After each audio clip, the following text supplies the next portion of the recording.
Tonight, someone will watch a sad film and cry immediately. You'll sit next to them, feeling nothing. Not because you don't care, not because you're cold, not because something is broken in you, but because your emotional system works differently. And nobody has ever explained why. Until now. Think about the last time you should have cried.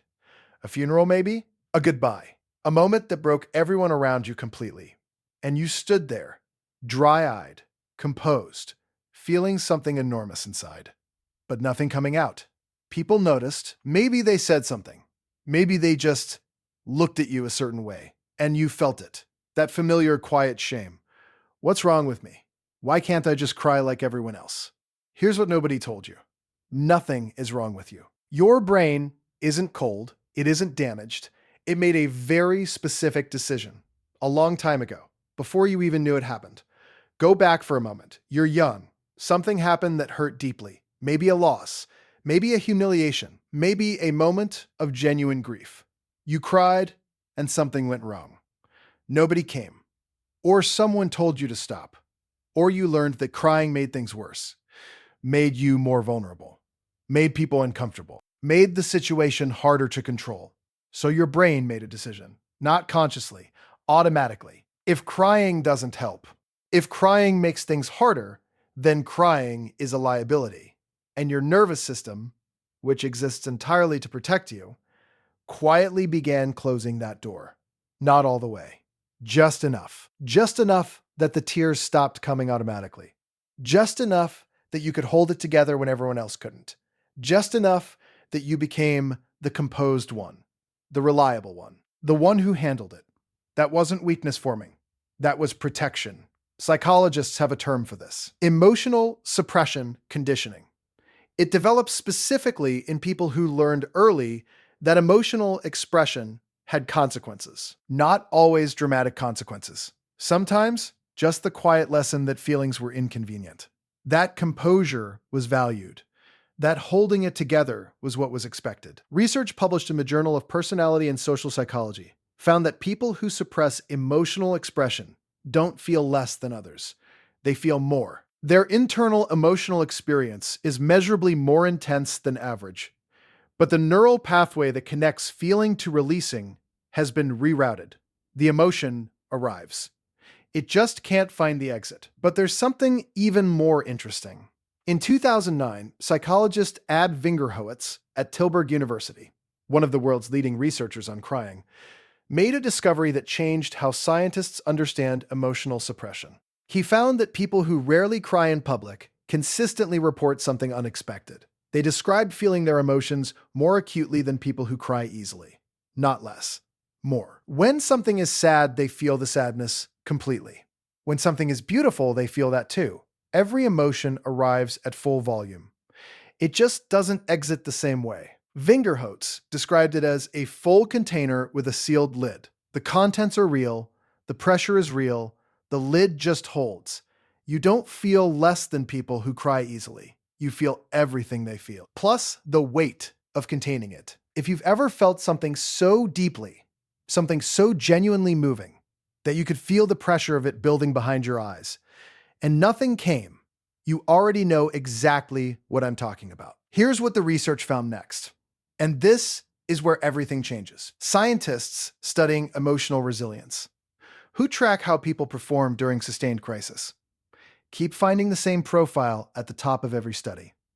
People who don't cry easily. Not because they're unfeeling, because the same neural architecture that closes the release valve also builds extraordinary capacity for emotional regulation. The ability to stay functional when everything is falling apart.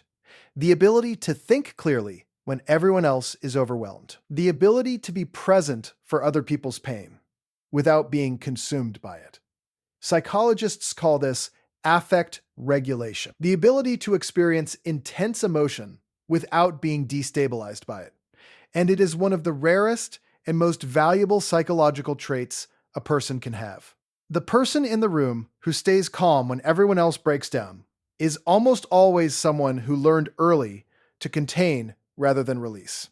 What looked like emotional absence was actually emotional architecture, built quietly without anyone noticing. including you. There's one more thing worth understanding about what actually happens inside people who can't cry easily. Neuroscientists studying emotional processing found something striking. People who suppress external emotional expression show significantly higher activity in the prefrontal cortex during emotional events. The prefrontal cortex is the brain's executive center, the part responsible for analysis, problem solving, decision making, planning. While other people are processing emotion through release, your brain is processing it through thinking, through understanding, through integrating the experience intellectually rather than physically. This is why people who don't cry easily are often the ones who understand emotional situations most clearly. Who can articulate what happened with precision? Who can hold complexity without collapsing? Who can support others through grief without being lost in their own? Your brain found a different way to process, not a worse way, a different one. One that costs you something privately while giving everyone around you something they couldn't find in themselves. But here's the truth that nobody says out loud. Containing emotions indefinitely has a cost.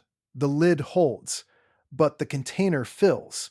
And people who never release, who never find a safe moment to let what's been building finally surface, pay that price in other ways. In exhaustion that has no obvious cause. In a heaviness that arrives sometimes without warning.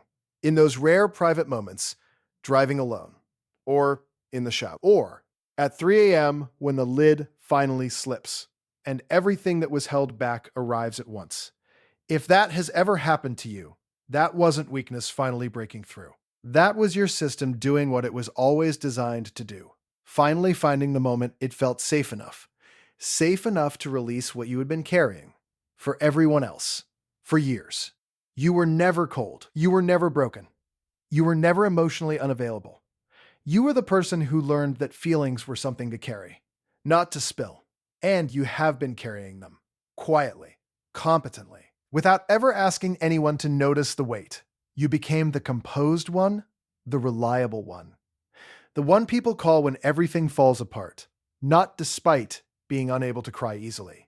Because of it. Because your brain built something extraordinary in the space where other people's tears would have been.